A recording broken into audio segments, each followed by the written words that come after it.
Hello and welcome to Devlog 2 of Cloverskar. I'm very excited to announce that the Steam page for Cloverskar is now live. If you like this game and would like to show support, please consider adding it to your wishlist.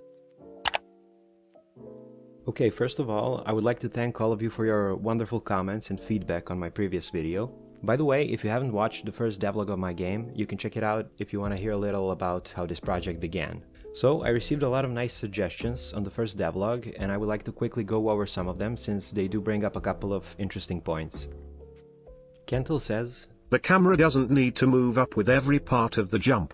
In this way, after 5 minutes of playing we will get nausea. Camera should move up only when the character will be about 3/4 at the top of the screen. Also, enemies are not standing out from the background, which will cause the problem with visibility in harder areas. Especially black bats are almost invisible." Thanks for the comment, you're completely right, the camera does sometimes feel like it's glued to the player. There are a couple of places already where I lock the vertical position of the camera, like for example in this platforming section, since it would be really disorienting to have the camera go up and down while you're trying to make precise jumps. But in places where the vertical position is unlocked, the camera follows the player with every jump and it can be a little annoying. What this comment is suggesting is that we can divide the screen into 4 parts, and the camera only follows when the player is either in the top or bottom part of the screen. What I would like to try is something pretty similar, but instead of strictly dividing the screen, I would like to make it gradual, so that the camera still follows the player all the time, but when the player is near the center of the screen, the camera speed is very slow, and the speed gets faster and faster when the player approaches the top or bottom of the screen.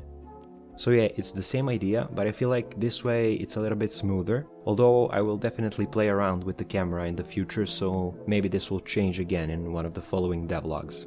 Another thing the comment points out is that the enemies can be hard to see. I was actually planning on changing the color of the bat since I don't really like how the brown goes with the purple level. So I tried changing the color to a brighter pink. Now this might end up not fixing the problem since pink and purple are even more similar, but I hope the change in brightness is going to help here and differentiate the bat from the background. I think it's fine for now, but I want to give it some time to think about it and maybe I'll change the color again if this doesn't work. Floating Ore says, "I think it would be interesting if the bow had some extra utility, like shooting an arrow in the wall to use as a platform rather than the standard wall jump and double jump abilities that's already in every other Metroidvania. Or shoot an arrow at the bottom of a moving platform to grab onto, stopping gears from turning, etc." Yes, this is something I'm definitely keeping in mind, but I didn't want to add too many functionalities for the first level since I want the player to gradually learn the mechanics. This is actually one of the reasons I like Metroidvania so much, because the player starts with very few tools to fight and move around, but each upgrade changes the way the game can be played. I did create a level that I'm going to use to prototype some bow and arrow functionalities, and then I'm going to pick the ones which are the most fun to implement in the game. So anyway, to get back to the Steam page, this was something I was kinda debating whether or not I should create a Steam page this early in the development, since there are not really that many features yet and I only have one map to show. It's well known these days that the number of wishlists can be very important when it comes to the success of a game at launch, especially for indie games. This is kind of an indicator that Steam uses to determine how excited people are about a game. So it's important to have a nice Steam page if your plan is to gather a good number of wishlists. And there are many theories online about how many you need, or whether or not old wishlists matter as much as new ones, and how many of them you need to gain per year. But ultimately I decided not to overthink the numbers that much and just publish a Steam page, and if people like the game, they'll check it out. When it comes to creating a Steam page, there's a giant checklist of things you need to do in order for your page to be eligible. But most of them are either fairly straightforward or can be done pretty quickly. The big ones are the game's description, capsule, and screenshots, plus a trailer. The reason I bring up these 3 options is because when someone visits your Steam page, these are the first things they're going to see. So it's worth paying some extra attention to making them look good.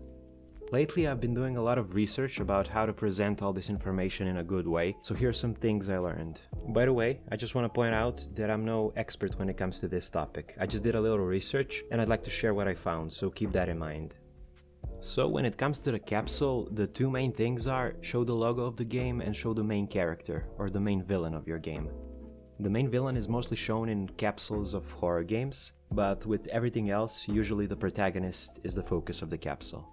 Now obviously, this depends on the type of game you're making, but generally it seems like it's a good idea for Metroidvanias.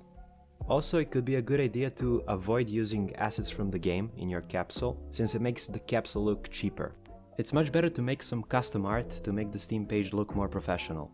As you can see, for my capsule I just made a simple background, and I put the main character in the center along with the logo of the game. Then we have descriptions. With this one, most people advise to look at other games that are similar to yours to see what usually works and what doesn't.